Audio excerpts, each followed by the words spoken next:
أشهد أن لا إله إلا الله وحده لا شريك له وأشهد أن محمدا عبده ورسوله أما بعد فأعوذ بالله من الشيطان الرجيم بسم الله الرحمن الرحيم الحمد لله رب العالمين الرحمن الرحيم مالك يوم الدين إياك نعبد وإياك نستعين اهدنا الصراط المستقيم صراط الذين أنعمت عليهم غير المغضوب عليهم ولا الضالين.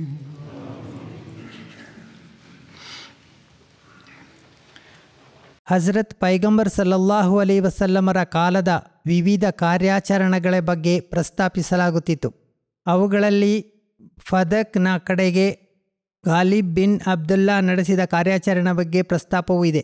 Hazrat Basheer bin Saad ಹಿಜ್ರಿ 7 ಶಾಬಾನ್ ತಿಂಗಳ 30 ಜನರೊಡನೆ ಫದಕ್ನ ಬನು ಮುರ್ರಾ ಗೋತ್ರದ ಕಡೆಗೆ ಹೋದರು.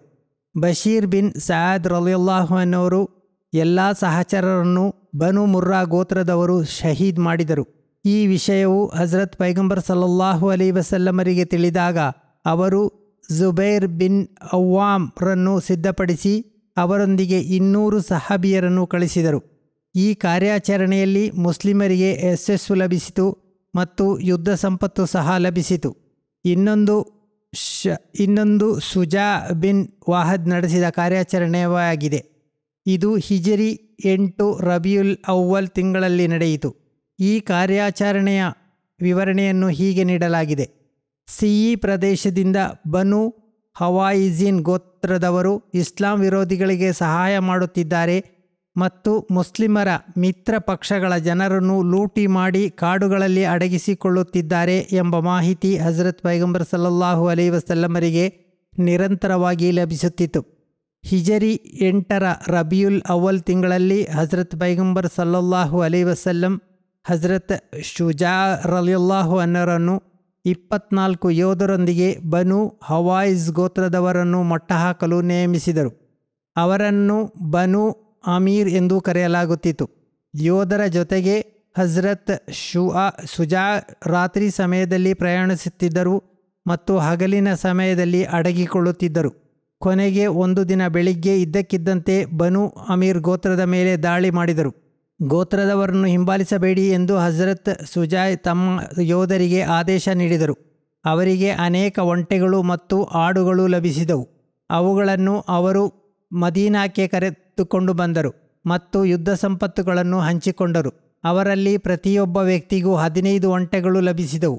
ಈ ಕಾರ್ಯಾಚರಣೆಗಾಗಿ 15 ದಿನಗಳು ಬೇಕಾಗಿ ಬಂತು. ಇದರ ನಂತರ ಕಾಬ್ ಬಿನ್ ಉಮೈರ್ ಗಫಾರಿ ರಲಿಯಲ್ಲಾಹು ಅನ್ನವರ ಕಾರ್ಯಾಚರಣೆಯ ಉಲ್ಲೇಖವಿದೆ.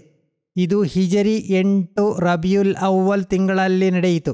ಹಜರತ್ ಪೈಗಂಬರ್ ಸಲ್ಲಲ್ಲಾಹು ಅಲೈಹಿ ವಸಲ್ಲಂ ಹಜರತ್ ಕಾಬ್ ಬಿನ್ ಉಮೈರ್ ಗಫಾರಿ ರಲಿಯಲ್ಲಾಹು ಅನ್ನವರ ನೇತೃತ್ವದಲ್ಲಿ 15 ಸಹಾಬಿಯರನ್ನು ಜಾತುಲ್ ಅತ್ಲಾಹ್ ಕಡೆಗೆ ಕಳಿಸಿದರು. ಅದು ವಾದಿಯಿಲ್ ಖುರಾದ ಹಿಂಭಾಗದಲ್ಲಿತ್ತು. ಅವರು ಜಾತುಲ್ ಅತ್ಹಾಲ್ನ ಸಮೀಪಕ್ಕೆ ತಲುಪಿದಾಗ ಶತ್ರುಗಳು ಒಬ್ಬ ಗೂಢಾಚಾರ ಅವನನ್ನು ನೋಡಿದನು. ಅವನು ತಕ್ಷಣವೇ ತನ್ನ ಜನರಿಗೆ ಮುಸ್ಲಿಮರ ಮುನ್ನಡೆಯ ಬಗ್ಗೆ ತಿಳಿಸಿದನು. ಅವರು ಸಿದ್ಧತೆ ಮಾಡಿಕೊಂಡು ಮತ್ತು ದೊಡ್ಡ ಸೈನ್ಯವನ್ನು ಸಜ್ಜುಗೊಳಿಸಿದರು. ಸಹಾಬಿಯರೊಡನೆ ಆ ಜನರಿಗೆ ಇಸ್ಲಾಮಿನ ಸಂದೇಶ ನೀಡಿದರು. ಆದರೆ ಅವರು ನಿರಾಕರಿಸಿದರು ಮತ್ತು ಸಹಾಬಿಯರ ಮೇಲೆ ಬಾಣಗಳನ್ನು ಎಸೆಯಲು ಶುರು ಮಾಡಿದರು. ಹಜರತ್ ಪೈಗಂಬರ್ ಸಲ್ಲಲ್ಲಾಹು ಅಲೈಹಿ ವಸಲ್ಲಮರು ಅವರ ಈ ಕೃತ್ಯವನ್ನು ನೋಡಿದಾಗ ಅವರು ತಮ್ಮ ಪ್ರಾಣವನ್ನು ಪಣಕ್ಕಿಟ್ಟು ಹೋರಾಡಿದರು. ಕೊನೆಗೆ ಹೋರಾಡುತ್ತಾ ಎಲ್ಲರೂ ಶಹೀದ್ ಆದರು. ಆ ಸಹಾಬಿಯರಲ್ಲಿ ಒಬ್ಬರು ಗಾಯಗೊಂಡ ಸ್ಥಿತಿಯಲ್ಲಿ ಮೃತರ ಗುಂಪಿನಲ್ಲಿದ್ದರು. ಅವರು ಅಲ್ಲಿಂದ ಬಚಾವಾದರು. ಒಂದು ವರದಿಯ ಪ್ರಕಾರ ಅವರು ಹಜ್ರತ್ ಕಅಬ್ ಬಿನ್ ಉಮೈರ್ ಅವರೇ ಆಗಿದ್ದರು ಎಂದಿದೆ. ಹೇಗಿದ್ದರೂ ರಾತ್ರಿಯಾದಾಗ ಅವರು ಸವಾರರಾಗಿ ಹಜ್ರತ್ ಪೈಗಂಬರ್ ಸಲ್ಲಲ್ಲಾಹು ಅಲೈಹಿ ವಸಲ್ಲಮರ ಬಳಿಗೆ ಬಂದು ಈ ಘಟನೆಯ ಬಗ್ಗೆ ತಿಳಿಸಿದರು ಎಂದು ಬರೆಯಲಾಗಿದೆ. ಈ ಸುದ್ದಿ ಹಜ್ರತ್ ಪೈಗಂಬರ್ ಸಲ್ಲಲ್ಲಾಹು ಅಲೈಹಿ ವಸಲ್ಲಮರಿಗೆ ಬಹಳ ದುಃಖವನ್ನುಂಟು ಮಾಡಿತು. ತಕ್ಷಣವೇ ಹಜ್ರತ್ ಪೈಗಂಬರ್ ಸಲ್ಲಲ್ಲಾಹು ಅಲೈಹಿ ವಸಲ್ಲಮರು ಆ ಜನರ ಕಡೆಗೆ ಒಂದು ಸೈನ್ಯವನ್ನು ಕಳಿಸಿದರು. ಆದರೆ ಆ ಸೈನ್ಯ ಬೇರೆ ಕಡೆಗೆ ಹೋಗಿದ್ದರಿಂದೆಂದು ತಿಳಿದಾಗ ಹಜ್ರತ್ ಪೈಗಂಬರ್ ಸಲ್ಲಲ್ಲಾಹು ಅಲೈಹಿ ವಸಲ್ಲಂ ಈ ನಿರ್ಧಾರವನ್ನು ಕೈಬಿಟ್ಟರು. ಮೋತಾ ಯುದ್ಧ ಹಿಜರಿ 8 ಜಮಾದಿಲ್ ಊಲಾ ಅಥವಾ ಕ್ರಿಸ್ತಶಕ 629 ಸೆಪ್ಟೆಂಬರ್ನಲ್ಲಿ ನಡೆಯಿತು. ಮೋತಾ ಮದೀನಾದಿಂದ ಸುಮಾರು 600 ಮೈಲಿಗಳ ದೂರದ ಸಿರಿಯಾದಲ್ಲಿದೆ. ಈ ಯುದ್ಧದ ಕಾರಣ ಮುಸ್ಲಿಮರ ದೂತ ಹಾರಿಸ್ ಬಿನ್ ಉಮೈರ್ ರಲಿಯಲ್ಲಾಹು ಅನ್ಹರ ವೇದನಾಜನಕ ಶಹೀದತ್ ಆಗಿತ್ತು. ಇದು ಹಜ್ರತ್ ಪೈಗಂಬರ್ ಸಲ್ಲಲ್ಲಾಹು ಅಲೈಹಿ ವಸಲ್ಲಮರಿಗೆ ಬಹಳ ದುಃಖವನ್ನು ಉಂಟು ಮಾಡಿತು. ಹಜ್ರತ್ ಮುಸ್ಲಿಮೌದ್ ರಲಿಯಲ್ಲಾಹು ಅನ್ಹು ಹೇಳುತ್ತಾರೆ, ರೋಮನ್ ಸರ್ಕಾರದ ಅಧೀನದಲ್ಲಿ ಬಸ್ರಾದ ಆಡಳಿತಗಾರನಾಗಿದ್ದ ಗಸ್ಸಾನ್ ಗೋತ್ರದ ಮುಖ್ಯಸ್ಥನಿಗೆ ಅಥವಾ ರೋಮಿನ ಅರಸನಿಗೆ ಹಜ್ರತ್ ಪೈಗಂಬರ್ ಸಲ್ಲಲ್ಲಾಹು ಅಲೈಹಿ ವಸಲ್ಲಂ ಪತ್ರ ಬರೆದರು. ರೋಮನ್ ಗೋತ್ರಗಳು ಮುಸ್ಲಿಮರ ವಿರುದ್ಧ ಪಿತೂರಿ ನಡೆಸುತ್ತಿದ್ದಾರೆ ಮತ್ತು 15 ಮುಸ್ಲಿಮರನ್ನು ನಿರ್ದಯವಾಗಿ ಕೊಂದಿದ್ದಾರೆ ಎಂಬ ದೂರು ಬಹುಶಃ ಆ ಪತ್ರದಲ್ಲಿ ಇತ್ತು. ಈ ಪತ್ರವನ್ನು ಹಜ್ರತ್ ಹಾರಿಸ್ ರಲಿಯಲ್ಲಾಹು ಅನ್ಹರ ಕೈಯಲ್ಲಿ ಕೊಟ್ಟು ಕಳುಹಿಸಿದರು. ಅವರು ಮೋತಾ ಸ್ಥಳದಲ್ಲಿ ತಂಗಿದರು. ಅಲ್ಲಿ ಹಜ್ರತ್ ಹಾರಿಸ್ ರಲಿಯಲ್ಲಾಹು ಅನ್ಹರನ್ನು ಗಫ್ವಾನ್ ಬುಡಕಟ್ಟಿನ ಮುಖ್ಯಸ್ಥ ಶಹಾಬಿಲ್ ಭೇಟಿಯಾದರು ಮತ್ತು ಅವರನ್ನು ಬಂಧಿಸಿ ಕೊಲ್ಲಿಸಿದನು. ಹಾರಿಸ್ ರಲಿಯಲ್ಲಾಹು ಅನ್ಹರ ಶಹಾದತ್ತಿನ ಸುದ್ದಿ ಹಜ್ರತ್ ಪೈಗಂಬರ್ ಸಲ್ಲಲ್ಲಾಹು ಅಲೈಹಿ ವಸಲ್ಲಮರಿಗೆ ತಲುಪಿದಾಗ ಹಜ್ರತ್ ಪೈಗಂಬರ್ ಸಲ್ಲಲ್ಲಾಹು ಅಲೈಹಿ ವಸಲ್ಲಮರು ಈ ಘಟನೆ ಮತ್ತು ಅದರ ಹಿಂದಿನ ಘಟನೆಗಳಿಗೆ ಶಿಕ್ಷೆ ನೀಡುವಂತೆ 3,000 ಸೈನಿಕರ ತಂಡವನ್ನು ಸಿದ್ಧಪಡಿಸಿ ಝೈದ್ ಬಿನ್ ಹಾರಿಸ್ರನ್ನು ಅವರ ನಾಯಕರನ್ನಾಗಿ ನೇಮಿಸಿದರು. Zaid ಹುತಾತ್ಮರಾದರೆ ಹಜ್ರತ್ Jafar bin ಅಬಿ Talib ನಾಯಕನಾಗಲಿ. Jafar bin ಅಬಿ Talib ಹುತಾತ್ಮರಾದರೆ ಹಜ್ರತ್ Abdullah bin ರವಾಫಾ ನಾಯಕರಾಗಲಿ. Abdullah bin ರವಾಫಾ ಕೂಡ ಶಹೀದ್ ಆಗುವುದಾದರೆ ಮುಸ್ಲಿಮರು ಯಾರನ್ನು ಬೇಕಾದರೂ ತಮ್ಮ ನಾಯಕನನ್ನಾಗಿ ಆರಿಸಿಕೊಳ್ಳಬಹುದು ಎಂದು ಹಜ್ರತ್ ಪೈಗಂಬರ್ ಸಲ್ಲಲ್ಲಾಹು ಅಲೈಹಿ ವಸಲ್ಲಂ ಹೇಳಿದರು. ನೂಮಾನ್ ಎಂಬ ಹೆಸರಿನ ಒಬ್ಬ ಯಹೂದಿ ಅಲ್ಲಿ ಇದ್ದನು. ಅವನು ಹೇಳಿದನು, ಹೇ ಅಬುಲ್ ಕಾಸಿಂ, ನೀವು ಪ್ರವಾದಿಯಾಗಿರುವುದಾದರೆ ನೀವು ಹೆಸರಿದವರೆಲ್ಲ ಶಹೀದ್ ಆಗುವರು. ಅನಂತರ ಆತ ಹಜ್ರತ್ ಝೈದ್ರೊಡನೆ ಹೇಳಿದನು, ಎಲೈ ಝೈದ್, ವಸಿಯತ್ ಮಾಡಿಕೋ, ಮೊಹಮ್ಮದ್ ಸಲ್ಲಲ್ಲಾಹು ಅಲೈಹಿ ವಸಲ್ಲಂ ಸತ್ಯ ಪ್ರವಾದಿಯಾಗಿದ್ದರೆ ನೀನು ಹಿಂದಿರುಗಿ ಬರಲು ಸಾಧ್ಯವಿಲ್ಲ. ಝೈದ್ ಹೇಳಿದರು, ಮೊಹಮ್ಮದ್ ಸಲ್ಲಲ್ಲಾಹು ಅಲೈಹಿ ವಸಲ್ಲಂ ಅಲ್ಲಾಹನ ಸತ್ಯ ಪ್ರವಾದಿಯಾಗಿದ್ದಾರೆ ಎಂದು ನಾನು ಸಾಕ್ಷ್ಯ ವಹಿಸುತ್ತೇನೆ. ಹಜ್ರತ್ ಪೈಗಂಬರ್ ಸಲ್ಲಲ್ಲಾಹು ಅಲೈಹಿ ನಾಯಕನನ್ನು ನೇಮಿಸುತ್ತಿದ್ದಾಗ ಹಜ್ರತ್ ಜಾಫರ್ ಹೀಗೆ ಹೇಳಿದರು, ಹೇ ಅಲ್ಲಾಹನ ರಸೂಲರೇ, ನೀವು ನನ್ನ ಮೇಲೆ ಝೈದ್ರನ್ನು ನಾಯಕನನ್ನಾಗಿ ನೇಮಿಸುತ್ತೀರಿ ಎಂದು ನಾನು ಭಾವಿಸಿರಲಿಲ್ಲ. ಹಜ್ರತ್ ಪೈಗಂಬರ್ ಸಲ್ಲಲ್ಲಾಹು ಅಲೈಹಿ ವಸಲ್ಲಮರು ಹೇಳಿದರು, ಹೋಗು, ಯಾವುದು ಉತ್ತಮ ಎಂದು ನಿನಗೆ ಗೊತ್ತಿಲ್ಲ. ಹಜ್ರತ್ ಪೈಗಂಬರ್ ಸಲ್ಲಲ್ಲಾಹು ಅಲೈಹಿ ವಸಲ್ಲಮರು ಹಜ್ರತ್ ಝೈದರಿಗೆ ಒಂದು ಶ್ವೇತವರ್ಣದ ಧ್ವಜವನ್ನು ನೀಡಿದರು ಮತ್ತು ಹಜ್ರತ್ ಹಾರಿಸ್ ಹುತಾತ್ಮರಾದ ಸ್ಥಳಕ್ಕೆ ತಲುಪಿ ಜನರನ್ನು ಇಸ್ಲಾಮಿನ ಕಡೆಗೆ ಆಹ್ವಾನಿಸಲು ನಿರ್ಧರಿಸಿದರು. ಅವರು ಸ್ವೀಕರಿಸಿದರೆ ಸರಿ, ಇಲ್ಲದಿದ್ದರೆ ಅಲ್ಲಾಹನ ಸಹಾಯ ಯಾಚಿಸಿ ಅವರ ವಿರುದ್ಧ ಯುದ್ಧ ಮಾಡಿರಿ ಎಂದು ಹೇಳಿದರು.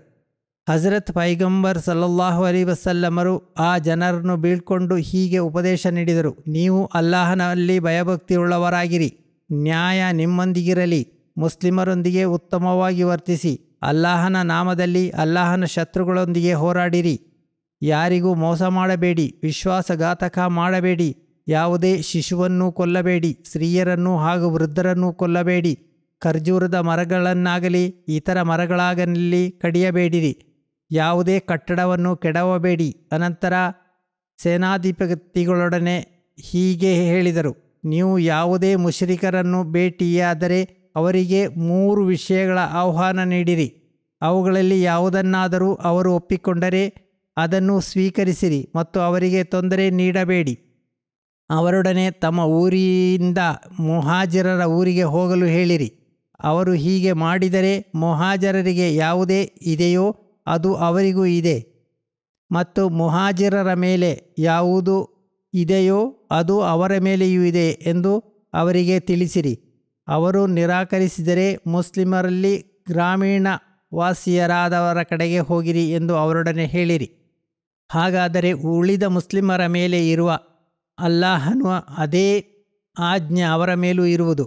ಆದರೆ ಅವರು ಮುಸ್ಲಿಮರೊಡನೆ ಸೇರಿ ಜಿಹಾದ್ ಮಾಡುವವರೆಗೂ ಅವರಿಗೆ ಯುದ್ಧ ಸಂಪತ್ತಿನಿಂದ ಮತ್ತು ಯುದ್ಧ ಮಾಡದೆ ಲಭಿಸುವ ಸಂಪತ್ತಿನಿಂದಲೂ ಪಾಲು ದೊರೆಯದು. ಅವರು ಅದನ್ನು ನಿರಾಕರಿಸಿದರೆ ಅವರಿಂದ ಜಿಜಿಯಾ ಪಡೆಯಿರಿ. ಅವರು ಜಿಜಿಯಾ ನೀಡಲು ಒಪ್ಪಿಕೊಂಡರೆ ಸ್ವೀಕರಿಸಿ ಮತ್ತು ಅವರನ್ನು ತೊಂದರೆಗೆ ಗುರಿಪಡಿಸಬೇಡಿ. ಅವರು ಅದನ್ನು ನಿರಾಕರಿಸಿದರೆ ಅವರ ವಿರುದ್ಧ ಅಲ್ಲಾಹನೊಡನೆ ಸಹಾಯ ಯಾಚಿಸಿಕೊಂಡು ಯುದ್ಧ ಮಾಡಿರಿ. ನೀವು ಯಾವುದೇ ಕೋಟೆ ಅಥವಾ ನಗರವನ್ನು ಮುತ್ತಿಗೆ ಹಾಕಿದರೆ ಹಾಗೂ ಅವರು ಅಲ್ಲಾಹನ ಮತ್ತು ಅವನ ರಸೂಲರ ಜವಾಬ್ದಾರಿಯನ್ನು ನಿಗದಿಪಡಿಸಲು ಬಯಸಿದರೆ ಅವರಿಗೆ ಅಲ್ಲಾಹನು ಮತ್ತು ಅವರ ರಸೂಲರು ಜವಾಬ್ದಾರಿಯನ್ನು ನಿಗದಿಪಡಿಸಬೇಡಿರಿ. ಹಜ್ರತ್ ಮುಸ್ಲಿಮ್ ಮೌದ್ ರಲಿಯಲ್ಲಾಹು ಅನ್ಹು ಹೇಳುತ್ತಾರೆ, ಅಲ್ಲಾಹನ ವಿಧಿಯ ಪ್ರಕಾರ ಈ ಘಟನೆ ನಿಖರವಾಗಿಯೇ ಅದೇ ರೀತಿ ನಡೆವೇರಿತು. ಮೊದಲು ಹಜ್ರತ್ ಝೈದ್ ರಲಿಯಲ್ಲಾಹು ಅನ್ಹು ಶಹೀದ್ ಆದರು. ಅನಂತರ ಹಜ್ರತ್ ಜಾಫರ್ ಸೈನ್ಯದ ನೇತೃತ್ವ ವಹಿಸಿದರು ಮತ್ತು ಅವರು ಶಹೀದ್ ಆದರು. ಅದರ ನಂತರ ಅಬ್ದುಲ್ಲಾ ಬಿನ್ ರವಾಹ್ ಸೈನ್ಯದ ನೇತೃತ್ವ ವಹಿಸಿದರು. ಅವರೂ ಸಹ ಶಹೀದ್ ಆದರು. ಸೈನ್ಯದಲ್ಲಿ ಗೊಂದಲ ಉಂಟಾದ ಸ್ಥಿತಿಯುಂಟಾಯಿತು. ಆಗ ಕೆಲವರು ಮುಸ್ಲಿಮರು ಮಾತಿಗೆ ಬೆಲೆ ಕೊಟ್ಟು ಹಜ್ರತ್ ಖಾಲಿದ್ ಬಿನ್ ವಲೀದ್ ಇಸ್ಲಾಮಿನ ಧ್ವಜವನ್ನು ಹಿಡಿದುಕೊಂಡರು ಮತ್ತು ಅಲ್ಲಾಹನು ಅವರ ಮೂಲಕ ಮುಸ್ಲಿಮರಿಗೆ ವಿಜಯವನ್ನು ನೀಡಿದನು. ಅವರು ಇಸ್ಲಾಮಿನ ಸೈನ್ಯವನ್ನು ಸುರಕ್ಷಿತವಾಗಿ ಮರಳಿ ತಂದರು. ಈ ಪ್ರಸ್ತಾಪ ಮುಂದುವರಿಯುವುದು ಇನ್ಶಾ ಅಲ್ಲಾಹ್. ಈಗ ನಾನು ಶಹೀದ್ ಒಬ್ಬರ ಮತ್ತು ಕೆಲವು ದಿವಂಗತರ ಬಗ್ಗೆ ಪ್ರಸ್ತಾಪಿಸುತ್ತೇನೆ ಹಾಗೂ ಜುಮಾ ನಮಾಜಿನ ನಂತರ ಇವರ ಜನಾಜಾ ಗಾಯಬ್ ನಮಾಜನ್ನು ನಿರ್ವಹಿಸುತ್ತೇನೆ. 1. ಸನ್ಮಾನ್ಯ ಚೌಧರಿ ನಜೀರ್ ಅಹಮದ್ ಚೀಮಾ ಸಾಹೇಬರ ಪುತ್ರನಾದ ಸನ್ಮಾನ್ಯ ಲಯೀಕ್ ಅಹ್ಮದ್ ಚೀಮಾ ಸಾಹೇಬರನ್ನು ಏಪ್ರಿಲ್ 18ರಂದು ಕರಾಚಿಯಲ್ಲಿ ಗುಂಪೊಂದು ದಾಳಿ ಮಾಡಿ ಇಟ್ಟಿಗೆ ಮತ್ತು ಕಲ್ಲುಗಳಿಂದ ಹೊಡೆದು ಬಹಳ ಕ್ರೂರವಾಗಿ ಶಹೀದ್ ಮಾಡಲಾಯಿತು. ಇನ್ನಾ ಲಿಲ್ಲಾಹಿ ವ ಇನ್ನಾ ಇಲೈಹಿ ರಾಜಿಊನ್. ಶಹೀದರ ಪ್ರಾಯ 47 ಆಗಿತ್ತು. ದಿವಂಗತರು ಒಂದು ವರ್ಕ್ಶಾಪ್ ನಡೆಸುತ್ತಿದ್ದರು. ಅವರ ಪ್ರಾಮಾಣಿಕತೆಯ ಕಾರಣದಿಂದ ಅವರ ವ್ಯವಹಾರವು ಸಾಕಷ್ಟು ವಿಸ್ತಾರಗೊಂಡಿತು. ದಿವಂಗತರು ವಸಿಯತ್ ಮಾಡಿದ್ದರು ಮತ್ತು ಜಮಾತಿನ ಬಹಳ ಸಕ್ರಿಯ ವ್ಯಕ್ತಿಯೂ ಆಗಿದ್ದರು. ನಮಾಜ್ ಮತ್ತು ಉಪವಾಸ ಅನುಷ್ಠಿಸುವವರು, ತಹಜ್ಜುದ್ ನಿರ್ವಹಿಸುವವರು, ಸ್ನೇಹಮಯಿ, ಬಹಳ ಧೈರ್ಯಶಾಲಿ ಮತ್ತು ಇತರರಿಗೆ ಧೈರ್ಯ ತುಂಬುವವರು ಆಗಿದ್ದರು. ಖಿಲಾಫತಿನೊಂದಿಗೆ ವಿಶೇಷ ಸಂಬಂಧ ಹೊಂದಿದವರು, ಖುತ್ಬಾಗಳನ್ನು ಗಮನವಿಟ್ಟು ಆಲಿಸುವವರು ಆಗಿದ್ದರು. ಜಮಾತಿನ ಕರ್ತವ್ಯಗಳನ್ನು ಮತ್ತು ಮೊಕದ್ದಮೆಗಳನ್ನು ವಿಚಾರಣೆಗೆ ಹಾಜರಾಗಲು ಸದಾ ಸಿದ್ಧರಿರುತ್ತಿದ್ದರು. ಹುತಾತ್ಮರಾಗುವುದಕ್ಕೆ 2 ದಿನಗಳ ಮೊದಲು ವಿರೋಧಿಗಳು ನ್ಯಾಯಾಲಯದಲ್ಲಿ ಅವರಿಗೆ ಬೆದರಿಕೆಗಳನ್ನು ಕೂಡ ನೀಡಲಾಗಿತ್ತು. ಅವರಿಗೆ ಪವಿತ್ರ ಕುರಾನ್ನೊಂದಿಗೆ ಅಪಾರವಾದ ಪ್ರೀತಿ ಮತ್ತು ಅವರ 2 ಪತ್ನಿಯರು ಮತ್ತು 7 ಮಕ್ಕಳನ್ನು ಅಗಲಿದ್ದಾರೆ. ಇದರ ಹೊರತಾಗಿ ಸಹೋದರಿ ಮತ್ತು ಸಹೋದರಿಯರು ಇದ್ದಾರೆ. ಇದು ಕೂಡ ಕಸೂರಿನ ಒಂದು ಹಳ್ಳಿಯಲ್ಲಿ ಒಬ್ಬ ಯುವಕ ಶಹೀದ್ ಆಗಿದ್ದಾರೆ. ಹೆಚ್ಚಿನ ವಿವರಗಳು ಇನ್ನೂ ಬಂದಿಲ್ಲ. ಈ ದುಷ್ಟರನ್ನು ಅಲ್ಲಾಹನು ಬೇಗನೆ ಹಿಡಿದು ಶಿಕ್ಷಿಸಲಿ. ಅವರಿಗೆ ಈಗ ಮಾಡಬೇಕಾದ ದುಆ ಇದೇ ಆಗಿದೆ: ಅಲ್ಲಾಹುಮ್ಮ ಮುಜ್ಜಿಕ್ಹುಮ್ ಕುಲ್ಲ ಮುಜ್ಜಿಕಿನ್ ವ ತಹಸೀಮ್ ಹುಮ್ ತಸ್ಹೀಕ. ಎರಡನೆಯದಾಗಿ ಡಾಕ್ಟರ್ ಮಸೂದ್ ಹಸನ್ ನೂರಿ ಸಾಹೇಬ್ರ ಪತ್ನಿಯಾದ ಅಮ್ಮತ್ತುಲ್ ಮುಸವ್ವಿರ್ ನೂರಿ ಸಾಹೇಬ್ರ ಬಗ್ಗೆ ಪ್ರಸ್ತಾಪಿಸುತ್ತೇನೆ. ಅವರು ಇತ್ತೀಚೆಗೆ ನಿಧನರಾದರು. ಇನ್ನಾ ಲಿಲ್ಲಾಹಿ ವ ಇನ್ನಾ ಇಲೈಹಿ ರಾಜಿಊನ್. ಅವರು ಹಜರತ್ ಮಿರ್ಜಾ ಶರೀಫ್ ಅಹಮದ್ ಸಾಹಿಬ್ ರಲಿಯಲ್ಲಾಹು ಅನ್ಹವರ ಮತ್ತು ಹಜರತ್ ನವಾಬ್ ಅಮತ್ತುಲ್ ಹಾಫಿಜ್ ಬೇಗಂ ಸಾಹೇಬ್ರ ಮೊಮ್ಮಗಳು ಮತ್ತು ಮಿರ್ಜಾ ದಾವೂದ್ ಅಹಮದ್ ಸಾಹೇಬರ ಪುತ್ರಿಯೂ ಆಗಿದ್ದರು. ಅವರು ನನ್ನ ಚಿಕ್ಕಪ್ಪನ ಮಗಳೂ ಆಗಿದ್ದರು. ಅಲ್ಲಾಹನ ಕೃಪೆಯಿಂದ ಅವರು ವಸಿಯತ್ ಮಾಡಿದ್ದರು. ಅವರು ನಮಾಜ್ ಮತ್ತು ಉಪವಾಸಗಳನ್ನು ಅನುಷ್ಠಿಸುತ್ತಿದ್ದರು. ಅಲ್ಲಾಹನಲ್ಲಿ ಭರವಸೆ ಇರುವವರು, ಉತ್ತಮ ಸ್ವಭಾವದವರು, ವಿವಿಧ ಧರ್ಮಗಳ ಅಧ್ಯಯನ ಮಾಡಿದವರು ಆಗಿದ್ದರು. ಪತಿಯೊಂದಿಗೆ ಸಹಕರಿಸುವರು, ಸಹನೆಯುಳ್ಳವರು, ದೀನಿನ ನಿಷ್ಠಾವಂತ ಸೇವಕಿ ಮತ್ತು ಕುರ್ಆನಿನೊಂದಿಗೆ ಪ್ರೀತಿ ಹೊಂದಿದವರು, ಬಡವರ ಬಗ್ಗೆ ಸಹಾನುಭೂತಿಯುಳ್ಳವರು. ಹಜರತ್ ಮಸೀಹ್ ಮೌದ್ ಅಲೈಹಿಸ್ಸಲಾಮರ ಗ್ರಂಥಗಳನ್ನು ಓದಿದವರು, ವಕ್ಫೆ ಜಿಂದಗಿಯನ್ನು ಗೌರವಿಸುವ ಮಹಿಳೆಯೂ ಆಗಿದ್ದರು. 3. ಬುರ್ಕಿನೋ ಫಾಸದ ಲೋಕಲ್ ಮುಬಲ್ಲಿಗರಾದ ಸನ್ಮಾನ್ಯ ಹಸನ್ ಸಾನೂಗ್ ಅಬೂಬಕರ್ ಸಾಹೇಬ್ ಇತ್ತೀಚೆಗೆ ಅವರು ತಮ್ಮ 63ನೇ ವಯಸ್ಸಿನಲ್ಲಿ ನಿಧನರಾದರು. ಇನ್ನಾ ಲಿಲ್ಲಾಹಿ ವ ಇನ್ನಾ ಇಲೈಹಿ ರಾಜಿಊನ್. ದಿವಂಗತರು ಸ್ಥಳೀಯ ಭಾಷೆಯಲ್ಲಿ ಪವಿತ್ರ ಕುರ್ಆನಿನ ದರ್ಸ್ ನೀಡುತ್ತಿದ್ದರು. ಅದು ರೇಡಿಯೋದಲ್ಲಿ ಪ್ರಸಾರವಾಗುತ್ತಿತ್ತು. ದಿವಂಗತರು ಅಲ್ ಅಜ್ಹರ್ ವಿಶ್ವವಿದ್ಯಾಲಯದಿಂದ ಶಿಕ್ಷಣ ಪಡೆದಿದ್ದರು. ದಿವಂಗತರು ಸ್ವಾತಿಕರು, ತಬ್ಲೀಗಿನ ಬಗ್ಗೆ ಆಸಕ್ತಿ ಹೊಂದಿದವರು, ಧೈರ್ಯಶಾಲಿಯೂ ಅತ್ಯುತ್ತಮ ವಾಗ್ಮಿಯೂ, ಖತೀಬ್, ಪವಿತ್ರ ಕುರ್ಆನಿನೊಂದಿಗೆ ಪ್ರೀತಿ ಹೊಂದಿದವರು ಆಗಿದ್ದರು. ನಗುಮೊಗದ ವ್ಯಕ್ತಿಯೂ ಆಗಿದ್ದರು. ಅಲ್ಲಾಹನು ಯಾವಾಗಲೂ ಇಂತಹ ಸೇವಕರನ್ನು ಜಮಾತಿಗೆ ನೀಡುತ್ತಾ ಇರಲಿ.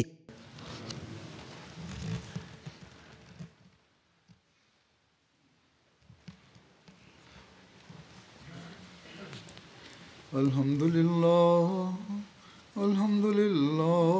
ನಹ್ಮದುಹು ವ ನಸ್ತഈನುಹು ವ ನಸ್ತಗ್ಫಿರುಹು ವ ನು'ಮಿನು ಬಿಹಿ ವ ನತವಕ್ಕಲು ಅಲೈಹಿ ವ ನಅೂಜು ಬಿಲ್ಲಾಹಿ ಮಿನ್ ಶುರೂರಿ ಅನ್ಫುಸಿನಾ ವ ಮಿನ್ ಸಯ್ಯಿಆತಿ ಅಅಮಾಲಿನಾ ಮನ್ ಯಹ್ದಿಹಿಲ್ಲಾಹು ಫಲಾ ಮುದಿಲ್ಲ ಲಹು ومن يضلل فلا هادي له ونشهد أن لا إله إلا الله ونشهد أن محمدا عبده ورسوله عباد الله رحمكم الله إن الله يأمر بالعدل والإحسان وإيتاء ذي القربى وينهى عن الفحشاء والمنكر